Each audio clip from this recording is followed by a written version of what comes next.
Welcome back. अगर हुक्मरान इत्तेहाद ने फैसला किया है कि इंतखाबात अब से 1 साल बाद किए जाएंगे तो पाकिस्तान के अवाम कम अज़ कम ये तवक्को रखने पे हक बजानिब है कि वो समझेंगे कि आइंदा 1 साल के दौरान हुक्मरानी का अंदाज़ वो नहीं होगा जो गुज़िश्ता 4 सालों के दौरान देखने में आया। हुक्मरानी के अंदाज़ में बेहतरी आएगी, अवामी मसाइल पर तवज्जो दी जाएगी और अवाम की चीखते चिल्लाते हुए मसलों को हुकूमत प्रायोरिटी देगी। उन जो अहम मसाइल इस वक्त पाकिस्तान में हैं उसमें सिक्योरिटी का मसला है और जराइम जो फैल रहे हैं उसका मसला है, और सबसे ज़्यादा पाकिस्तान के सबसे बड़े शहर कराची में जो दुनिया में शायद जराइम का सबसे बड़ा दारुल हुकूमत बन चुका है।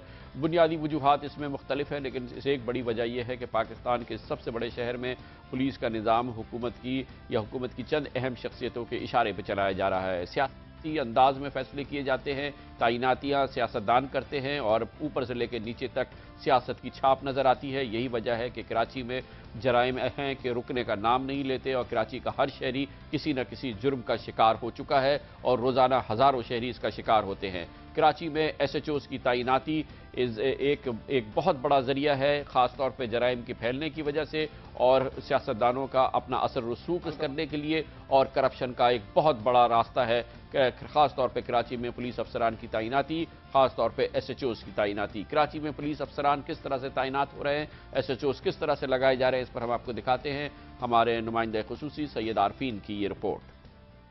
एक अनार 100 बीमार की मानिंद कराची में 100 थानों का कंट्रोल संभालने के लिए हम वक्त सैकड़ों पुलिस अफसरान दिन रात गीदड़ सिंगी तलाश करते रहते हैं। कुछ पुलिस अफसरान इस ओहदे को हासिल करने के लिए हर कीमत चुकाने के लिए तैयार हो जाते हैं। क्या वजह फराइज की अदायगी की लगन होती है या इस ओहदे के नतीजे में हासिल होने वाला असर व रसूख और ऊपर की आमदनी? कराची समेत पूरे मुल्क में SHOs लगने के लिए तजोरियों के मुंह खोल दिए जाते हैं या बाअसर शख्सियत से सिफारिश करवाई जाती है और फिर SHO बनने के बाद इन ही मोहसिनों के हर जायज़ और नाजायज़ काम किए जाते हैं। कराची में अमन अमान की अबतर सूरत हाल किसी से ढकी छुपी नहीं। शहर में 111 पुलिस स्टेशन और पुलिस चौकियों में चंद ही में मेरिट पर SHOs और चौकी इंचार्जेस तैनात हैं। हैरत और परेशानी उस वक्त हुई जब कराची पुलिस के सरबराह ने पुलिस अफसरान की जानिब से पैसे देकर SHO लगने की खबरों की तस्दीक की।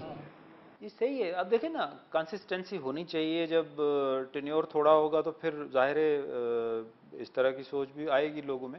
साबिक वजीर दाखिला सिंध डॉक्टर जुल्फ़िकार मिर्जा की वजारत के दौरान गुज़श्ता साल 1 जनवरी से 7 जुलाई तक 162 SHOs की तब्दीली हुई। मौजूदा वजीर दाखिला मंजूर वसान के ओहदा संभालने के बाद पिछले साल 8 जुलाई से 31 दिसंबर तक 147 SHOs को हटाया गया। मौजूदा साल में 1 जनवरी से 27 जनवरी तक 30 SHOs को तब्दील किया गया। SHOs की तैनाती के लिए आला पुलिस अफसरान को वुज़रा और दीगर सियासी शख्सियात की जानिब से बजरिए फ़ोन, मैसेज और सादे कागज़ पर तहरीरी हुक्मनामा जारी किया जाता है।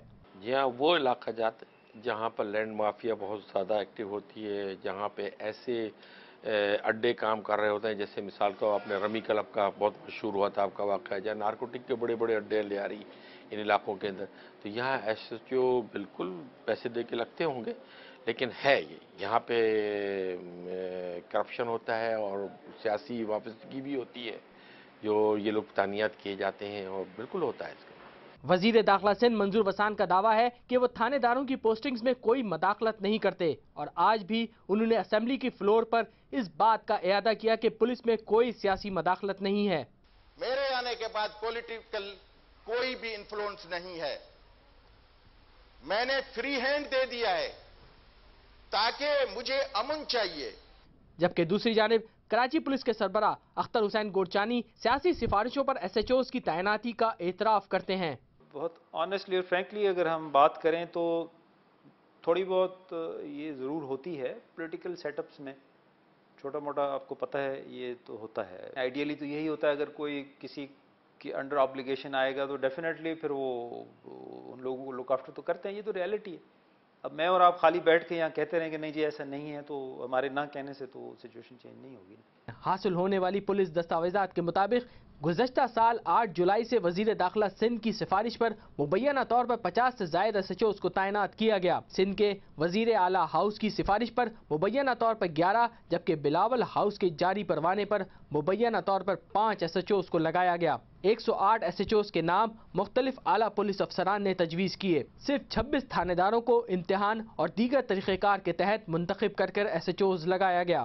SHOs کی تعیناتی کے دورانیے کی بھی دلچسپ اعداد و شمار سامنے آئے ہیں۔ پولیس ریکارڈ کے مطابق صرف ایک تھانے دار نے 11 ماہ، ایک ہی نے 7 ماہ اور صرف 2 SHOs 6 مہینے سے زائد تک تھانے داری کے مزے اٹھا سکے۔ باقی تمام SHOs چند مہینوں، ہفتوں، دنوں بلکہ چند گھنٹوں تک مہمان رہے۔ کچھ عرصہ قبل SHOs کی تعیناتی کے لیے تحریری امتحان لیا گیا، لیکن اب اس نسبتاً شفاف طریقہ کار پر فی الحال عمل نہیں ہو رہا۔ پولیس کے ہی کچھ افسران کا کہنا ہے کہ جب تک اعلیٰ پولیس افسران میرٹ پر تعینات نہیں ہوں گے، اس وقت تک ایماندار اور دیانتدار SHOs کی تعیناتی بھی ایک خواب ہی رہے گی۔ پروگرام آج کامران خان کے ساتھ کے لیے کیمرامین عامر خان کے ہمراہ سید عارفین، جیو نیوز، کراچی۔ یہ ہے ایک بڑی وجہ پاکستان کے سب سے بڑے شہر میں جرائم پیشہ کیوں آزاد گھوم رہے ہیں اور کراچی کا ہر شہری جرم کا شکار ہوا نظر آتا ہے۔ اب نگاہ ڈالتے ہیں آج دنیا بھر میں اور پاکستان میں کیا کچھ ہوتا رہا۔ دنیا کی سب سے بڑی خبر پاکستان کے ہمسائے بھارت سے آئی، جہاں پر ریاستی انتخابات ہو رہے ہیں۔ 5 ریاستوں میں انتخابات ہو رہے ہیں، جس میں بھارت کی سب سے بڑی UP بھی شامل ہے۔ حکمراں کانگریس پارٹی کو شکست کا سامنا ہے، بدترین شکست حاصل ہو رہی ہے حکمراں کانگریس پارٹی کو ان انتخابات میں، اور اس میں اب 4 ریاستوں میں کانگریس انتخابات ہار چکی ہے۔ کانگریس کو اتر پردیش، پنجاب، گوا اور اتراکھنڈ میں شرمناک شکست کا سامنا ہوا ہے۔ کانگریس کے رہنما سونیا گاندھی کے صاحبزادے راہل گاندھی نے یہ شکست اپنی قبول کر لی ہے۔ اتر پردیش میں سماج وادی پارٹی 403 کے ایوان میں 222 نشستیں لے کر سب سے بڑی جماعت کے طور پر سامنے آئی ہے۔ وہاں پر حکمراں مایاوتی کی بہوجن سماج پارٹی کو شرمناک شکست کا سامنا کرنا پڑا ہے۔ آج بھارت کے جوا سال اور کانگریس کے جوا سال رہنما راہل گاندھی نے کھل کے اپنی شکست تسلیم کی اور ذمہ داری بھی قبول کی۔ ضرور میں نے کیمپین لڑا ہے اور میں آگے کھڑا تھا، تو ذمہ داری میری ہے۔ ہم سب کانگریس پارٹی کے لوگ لڑے تھے، اچھی طرح لڑے، مگر رزلٹ جو آیا اتنا اچھا نہیں آیا۔ اچھی سے اچھی کارکردگی میں بھی انتخابات کا یہ اثر ہوتا ہے۔ اب رخ کرتے پاکستان کا، ڈیرہ مفتی میں آج FC سے جھڑپ ہوئی ہے، جس میں 7 شدت پسند ہلاک ہوئے۔ اطلاعات کے مطابق سیکیورٹی فورسز کے قافلے پر شدت پسندوں نے سوئی کے علاقے پہ حملہ کیا، جس کے جواب میں FC نے جوابی کارروائی کی، جس میں 7 ہلاکتیں ہوئی ہیں۔ وحیدہ شاہ کے ساتھ کیا ہوگا، کل اس کا فیصلہ ہونے والا ہے۔ پاکستان پیپلز پارٹی کی ٹنڈو محمد خان سے امیدوار صوبائی اسمبلی نے الیکشن آفیسرز پہ حملہ کیا تھا، ان پہ تھپڑ رسید کیے تھے اور اپنی انتخاب کی مخالف امیدوار پر بھی انہوں نے تشدد کیا تھا۔ یہ ایک ٹیسٹ کیس بن چکا ہے۔ Election commission of Pakistan Waheeda Shah کی قسمت کا فیصلہ کل ایک فیصلے کی صورت میں کرے گی۔ دوسری جانب کراچی اسٹاک ایکسچینج میں تیزی مسلسل برقرار ہے اور آج بھی کراچی اسٹاک ایکسچینج کا انڈیکس 46 پوائنٹ کے اضافے کے ساتھ 13,324 کی سطح پر پہنچا۔ کل انڈیکس میں 196 پوائنٹس کا اضافہ ہوا تھا۔ ایک طویل عرصے کے بعد کراچی میں کاروباری ایکٹیویٹی دیکھنے میں آ رہی ہے اور کراچی اسٹاک ایکسچینج کا انڈیکس ریکارڈز توڑتا ہوا نظر آ رہا ہے۔ لیتے ہیں کمرشل بریک اور اس کے بعد ذکر کریں گے اسی شہر کراچی میں ایک بار پھر بھتہ خوری کا عروج ہے۔ سپریم کورٹ آف پاکستان کے کراچی کے فیصلے کے بعد ایک بار پھر کراچی کے تمام علاقے بھتہ خوری کی زد میں ہیں۔ کراچی کے تاجروں نے ہڑتال کی ہے، اپیل کی ہے، لیکن اس کے جواب میں آج پولیس کی جانب سے کوئی ایکشن دیکھنے میں آیا ہے۔ اس کراچی کی بگڑتی ہوئی صورتحال پر، بھتہ خوری کے اس عروج پر بات کریں گے کمرشل بریک کے بعد۔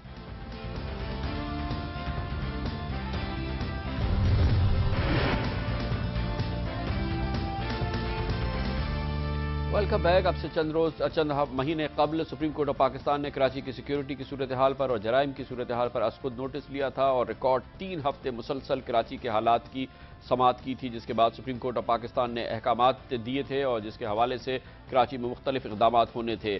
اب ایسا لگتا ہے رات گئی بات گئی، ایک بار پھر کراچی میں جرائم کا زور شور ہے۔ ایک طرف اسٹریٹ کرائمز ہیں اور دوسری جانب بھتہ خوری ایک بار پھر کراچی کی تمام مارکیٹس میں پھیل چکی ہے۔ حالت اس حد تک پہنچ چکی ہے کہ کراچی کے تمام چھوٹے دکانداروں نے فیصلہ کیا ہے کہ وہ اب ہڑتال کریں گے اور اس سلسلے میں ہڑتال کا فیصلہ بھی کیا گیا، اعلان بھی کیا گیا۔ اطلاعات کے مطابق کراچی میں دکانداروں کو اور کارخانہ داروں کو مسلسل پرچیاں مل رہی ہیں، جس میں ان پر بزور طاقت ان پر زور ڈالا جاتا ہے کہ وہ بھتہ ادا کریں۔ صورتحال کتنی خراب ہے اس پر ہم بات کریں گے۔ اس کے لیے ہمارے ساتھ موجود ہیں کراچی ताजिर इत्तेहाद के सरबराह जनाब अतीक मीर साहब, थोड़ा से हमारे नाजरीन को पाकिस्तान के और दुनिया भर के नाजरीन को बताइए कि कराची में जो भत्ताखोरी की एक नई लहर आई है, ये कितनी संगीन है, कुछ स्पेसिफिक समय दें इसके बारे में। कुछ अर्सा पहले तक महदूद इलाके थे जहां ये सिलसिले चलते थे। अब कराची में कोई भी इलाका, हत्ता कि आप देखिए कि ये पॉश इलाके हैं, Clifton, defence, Tariq road, nursery, सदर, यहां तक इनकी रसाई नहीं थी। अब कराची में कोई ऐसा नहीं जहां से हमें रोजाना दर्जनों के हिसाब से शिकायत मौसूल ना होती हों। उनके नंबर भी खुले होते हैं, वो बात भी खुली करते हैं। कोई भी उनसे बात करे वो एक ही जवाब देते हैं कि देखिए, हमें सदर पाकिस्तान भी अगर फ़ोन करे तो आपको भत्ते से कोई निजात नहीं दिला सकता। इससे उनकी ताकत का अंदाज़ा करें, उनकी बेखौफी का अंदाज़ा करें। कराची में ताजरों में सबसे बड़ा जो खौफ है वो थ्रेट कॉल्स का है। ये लोग बहुत सी मार्केटों में गोलियां लपेट के पर्चियों में भेजते हैं, फ़ोन करते हैं, मैसेजेस भेजते हैं, उसका पूरा बायोडाटा बताते हैं कि आपके घराने में कौन शख्स कहाँ काम करता है, आपके क्या मशागिल हैं, उसका बैंक अकाउंट तक इनको पता चल जाता है। इससे आप अंदाज़ा करें कि ये कितने बड़े ग्रुप्स हैं और इनकी कितनी रसाई है। अब तो ये सूरत हाल है कि जब आप अपना फ़ोन बंद कर दें तो ये लोग असले के साथ अपने लोग भेजते हैं और वो आके आखिरी सवाल के तौर पे कहते हैं कि अब भी अगर तुमने भत्ता ना दिया और फ़ोन अटेंड ना किया तो ये आज जो तुम्हें हम एक गोली पर्ची में देने के लिए आए हैं और ये असला तुम्हें दिखाने के लिए आए हैं कि हम मामूली लोग नहीं हैं, हम तुम्हारी जान लेंगे और तुम्हें भत्ता देना होगा। आप यकीन करें कि जब तीसरी से चौथी कॉल किसी दुकानदार को की जाती है तो वो अपना ज़हन बना लेता है कि मुझे अपने लिए, अपने बच्चों के लिए, अपने घराने के लिए कुछ ना कुछ देना है। बहुत से लोग हमसे फिर बात को छुपाते हैं, हमसे रवाबित को छुपाते हैं। वो नहीं बताते कि उन्हें कॉल्स आ रही हैं, बल्कि वो कोशिश करते हैं कि हम उनके लिए कोई कानूनी चाराजोई ना करें ताकि उनके लिए कोई मुश्किलात ना हो। यही वो सबसे बड़ी इनकी कामयाबी का सबब है कि जब लोगों को ये थ्रेट करने में इतने कामयाब हो जाते हैं और ये नफसियाती तौर पर उन पर वो वहशत तारी करने में, वो दहशत फैलाने में कामयाब हो जाते हैं, तो लोग जहन बना लेते हैं कि हमें अपनी जान बचाने के लिए भत्ता देना है। और ये कराची की 80% से ज़ायद ताजिर बरादरी का मसला बन चुका है और कराची में ये एक वायरस। मीर साहब, आप मिले आज आईजी सिंध से, क्या पुलिस के सरबराह ने क्या आपके आंसू पोंछे, क्या कोई आपकी हिम्मत बढ़ाई, कुछ मदद की यकीन दहानी कराई? हमें 4 रोज़ पहले आईजी सिंध ने बुलाया था जब हमने एक हड़ताल की कॉल भी की थी और उसके अलावा हमने बुध के रोज़ एहतजाजी धरने का भी ऐलान किया था। हमने ये ख्याल किया शायद पुलिस या आईजी सिंध हमें माजी की तरह वो लॉलीपॉप्स के लिए बुला रहे हैं, लेकिन हमने देखा कि वो वाकई संजीदा नज़र आते हैं, जिसका इज़हार आज के इजलास में हुआ। आज कराची पुलिस के जितने भी डिपार्टमेंट्स हैं उनके हेड आज मौजूद थे। एक बहुत बड़ी तादाद थी पुलिस के ज़िम्मेदारान की, जिन्होंने यकीन दिलाया कि हम 15 से 20 दिन में आपको अपनी कार्रवाई के असरात दिखाएंगे। और आज उन्होंने पहली मरतबा कराची में एंटी एक्सटॉर्शन सेल कायम करने का ऐलान किया। कराची में जो खाली चौकियां थी मार्केटों की तरफ, जो ताजिरों ने खुद बनाई थी, उनके लिए 100 अफराद पर मुश्तमिल पुलिस की नफरी की भी मंजूरी दी गई। उसके अलावा एक बाकायदा हमारा उन इदारों से जो इसमें अपने बेहतर कारकर्दगी दिखा सकते हैं, उनसे रवाबित का एक तरीका कार वज़ा किया गया। मैं समझता हूँ मुझे आज पुलिस का डिपार्टमेंट पहली मरतबा माजी में 1-1.5 साल के अंदर पहली मरतबा वो संजीदा नज़र आया, जो कि आईजी मुश्ताक शाह साहब की मेहनतों का नतीजा है।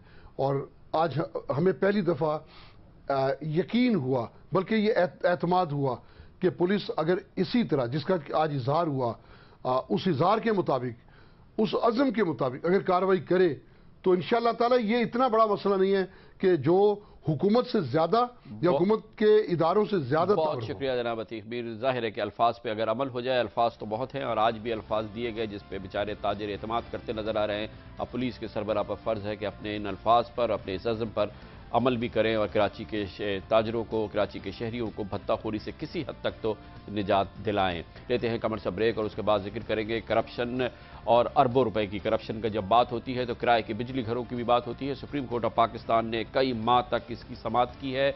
इस केस की 3 माह हो गए हैं, फैसला महफूज है, अभी तक इसका फैसला नहीं आया, निगाहें जमी हुई हैं। इस पर बात करते हैं छोटे से कमर्शियल ब्रेक के बाद।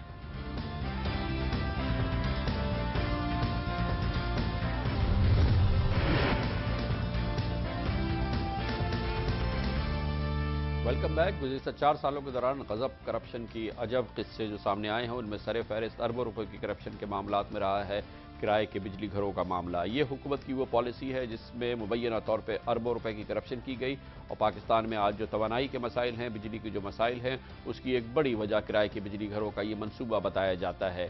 इसमें जिस किस्म की करप्शन हुई है वो मामला सामने आए हैं सुप्रीम कोर्ट ऑफ पाकिस्तान के, और सबसे अहम बात यह है कि इसकी ये केस प्लीड किया है पाकिस्तान की दोनों बड़ी सियासी जमातों ने। इस वक्त हुक्मरान इत्तेहाद में शामिल पाकिस्तान मुस्लिम लीग क़ाफ के सीनियर रहनुमा फैसल सालेह हयात खुद उन्होंने दलाइल दिए हैं कि किस तरह से इस मामले में अरबों रुपए की करप्शन की गई है और पाकिस्तान की बड़ी बड़ी शख्सियात कैसे इन करप्शन में मुलव्विस हैं। दूसरी जानिब से पाकिस्तान मुस्लिम लीग नून के सीनियर रहनुमा जनाब ख्वाजा मोहम्मद आसिफ ने दलाइल दिए हैं और उन्होंने भी इसी तरह से साबित किया है कि किस तरह से अरबों रुपए की करप्शन की गई है। सुप्रीम कोर्ट ऑफ पाकिस्तान ने कई माह तक इस केस की समाअत की। इस दौरान कई अहकामात दिए गए और वो रकूम जो कि एडवांस की शरह में दे दी गई थी, उनमें से भी कई केसेस में ये वापस मंगाई गई और हुकूमत के ख़जाने में ये पैसे वापस कराए गए। इस दौरान सुप्रीम कोर्ट ऑफ पाकिस्तान ने कई बार इन मामलात में होने वाली करप्शन का जिक्र भी किया और इस हवाले से जज साहिबान के, खासतौर पर चीफ जस्टिस ऑफ पाकिस्तान के तबसरे भी सामने आते रहे हैं। ये किस किस्म की करप्शन रही है और इस मामले में सुप्रीम कोर्ट ऑफ पाकिस्तान का फैसला आना है, क्योंकि 3 महीने से वो महज है, इसकी एक झलक दिखाई थी मौजूदा हुकूमत के सीनियर वफाकी वजीर जनाब फैसल सालेह हयात ने, जब वो सुप्रीम कोर्ट ऑफ पाकिस्तान में एक समाअत के बाद मीडिया से उन्होंने गुफ्तगू की थी। रेंटल पावर्स के हवाले से अरबों रुपए खाए जा रहे हैं। ये जब कॉन्ट्रैक्ट दिए गए हैं, किसी किस्म की कोई स्टडी नहीं की गई, किसी किस्म का कोई फिजिबिलिटी नहीं बनाई गई, किसी किस्म का कोई स्पेड वर्क नहीं किया गया और मनपसंद लोगों को दिए गए जिनका रेंटल पावर से, जिनका एनर्जी सेक्टर से कोई ताल्लुक ही नहीं था। और इसी हवाले से मैंने कारखे का जिक्र किया जो कि वज़ीर आज़म के जो हम जुल्फ़ हैं राजा अली ज़ुल्करनैन, उनको दिया गया है, जिनका बताया जाए उनका क्या एक्सपीरियंस है यहाँ पे। ये हुक्मरान जिनका सिर्फ और सिर्फ एक एजेंडा है कि मुल्क को लूटो और लूटो और लूटो और फिर फुटो। काबीना के वजीर न सिर्फ ये कि रेंटल पावर में अरबों रुपए की करप्शन की बात कर रहे हैं, बल्कि इसमें वजीर आज़म यूसुफ रज़ा गिलानी का नाम भी बराह रास्त ले रहे हैं। सुप्रीम कोर्ट ऑफ पाकिस्तान ने इस केस की समाअत मुकम्मल कर ली थी दिसंबर के महीने में। 3 माह का अरसा गुजर चुका है। इसका फैसले का इंतज़ार है, महफूज है। इतना तवील अरसा किस सूरत हाल में लगता है, ये हम पूछते हैं लाहौर हाई कोर्ट की साबिक जज जनाब मोहतरमा जस्टिस रिटायर्ड नासरा जावेद इकबाल हमारे साथ लाहौर में मौजूद है। बहुत बहुत शुक्रिया जज साहिबा। 3 माह हो गए हैं, रेंटल पावर केस का फैसला महफूज है सुप्रीम कोर्ट ऑफ पाकिस्तान में। बहुत ही अहम करप्शन का ये केस है। ये बताइएगा वो क्या मामलात होते हैं जिसकी वजह से कई महीने ये फैसले महफूज रहते हैं, क्या कानूनी इसमें मुज़बरात होते हैं और क्या इश्यूज होते हैं? देखिए, इसकी कई वजूहात हो सकती हैं। अव्वल तो सुप्रीम कोर्ट खुद ने कई अपने फैसलों में ऑब्जर्वेशन दी हुई है कि 1 महीने से ज़्यादा डिले नहीं होनी चाहिए जजमेंट, क्योंकि फैक्ट्स जो होते हैं वो फ्रेश होते हैं जहन में और जजमेंट जल्दी आ जाए तो बेहतर तौर पे आती है। लेकिन कुछ केसेस ऐसे होते हैं जिसमें कंट्रोवर्सीज बहुत डिटेल्ड होती हैं और तमाम जो काउंसिल्स हैं उनको सुन के तो सुप्रीम कोर्ट ने अपना फैसला करना होता है। इसमें मैंने ये भी देखा था कि जो water and power development authority है यानी वापडा, उनका जो काउंसिल है तारिक रहीम, उसको कहा था कि एक आप डिटेल्ड रिटन आर्ग्यूमेंट्स भी अपनी सबमिट करें, क्योंकि शायद उन्होंने ये तासर दिया था कि मैं पूरी तरह आपकी बात जो है अपनी बात कन्वे नहीं कर सका। तो एक रिजर्व करने का मकसद ये भी होता है कि किसी ने कोई फर्दर रिटन आर्ग्यूमेंट सबमिट करनी है तो वो कर दे copies to the other councils, ताकि एवरीबॉडी इज एट पार और हियरिंग जो है वो सबको मुकम्मल मौका दिया गया।